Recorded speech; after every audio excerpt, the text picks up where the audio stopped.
Hey Fly Tires, welcome back. I'm Matt, and thank you for stopping by the channel. Now this next fly is another one from Morgan Lyle's Simple Flies, and this is probably the simplest fly in the book. It's called Walt's worm. Now the namesake of this fly is Walt Young from Pennsylvania. Now he created this in April of 1984, and he says he was really just looking for something that was a weight with a hook on it that he could tie to the bend of his real nymph and just drag it down into the zone to fish with it. So he took a number 10 hook and put the fattest weight he had on it and then just covered it with a little bit of hare's ear and used it basically as a dropper to get his real fly down. He said he went fishing with it the next day, and this new fly outfished his main flies like 23-3. So he immediately goes home, ties up 4 dozen of these things, and says he hasn't looked back. And Walt describes this fly saying it looks like nothing in particular, but it looks like everything in general. So if you are a nymph fisherman, you should probably have half a dozen of these things in your box all year long. Now, one other thing before we get into today's tie, thanks to everybody who had some comments on what we should do with the polar raccoon. Here's another one for you. What about this guy? This is a skunk pelt. Now, I've never tied anything with skunk. It's a low-grade pelt. It doesn't have the big white stripe on it. It's got a little bit of white on it, but not much. It's really pure black. And the tail, I can't tell. The tail has got some white underneath, so it's really kind of cool. But the tail to me feels really like bear fur, or maybe even wild boar. It's very coarse, kind of crinkly. So I have no idea what we should tie with this skunk, but if you've got any ideas, I'd love to hear them in the comments or send me an email. All right, that's enough skunk talk. Let's get into today's fly, Walt's worm. So there you go, in the vise, Walt's worm. They really don't get any simpler than this. I'm putting this on a size 14. It's a 1X long nymph hook, and I'm stepping up. This is what the pattern calls for.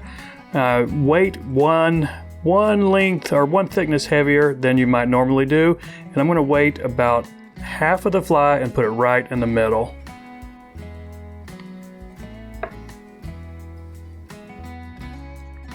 And the thread on this guy is tan. You could use a 70 denier, you could go to a 140. This is a 70. I'm going to put a dam and a ramp right behind the weight. Then up front, cover the weight and then take it back to the bend of the hook.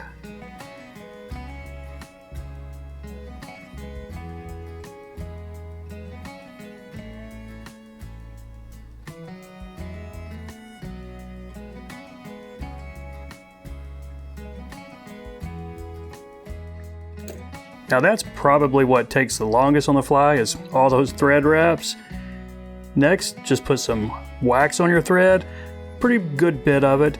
And the dubbing on this, it's a mix of hare's ear and Antron, per the original. So this is just some hare's ear and some Antron fibers I mixed in my coffee grinder. And I'm gonna put it on here fairly thin at the back, getting thicker to the front, and then try to get it thinner, or thicker in the middle, then try to get it thinner back in the front again, because you want this cigar-shaped taper on the front and back.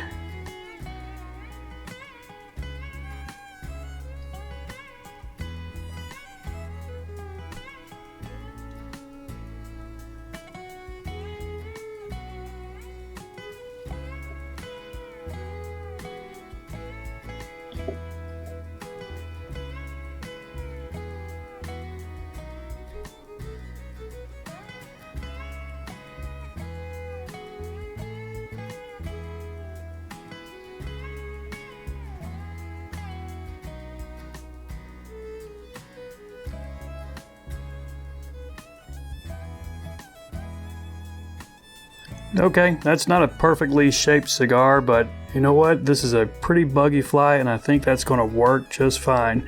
So I'll pull this back a little bit, just get some room for a head up here.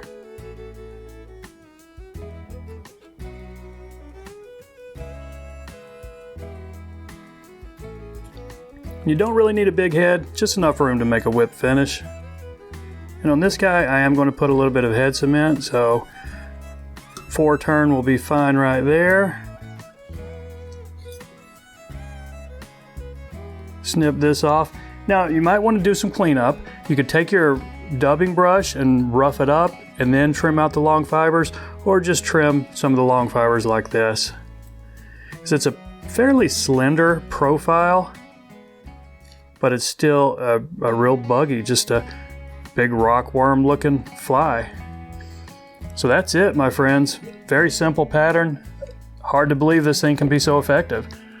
But I appreciate you watching. Y'all take care, and we'll see you next time.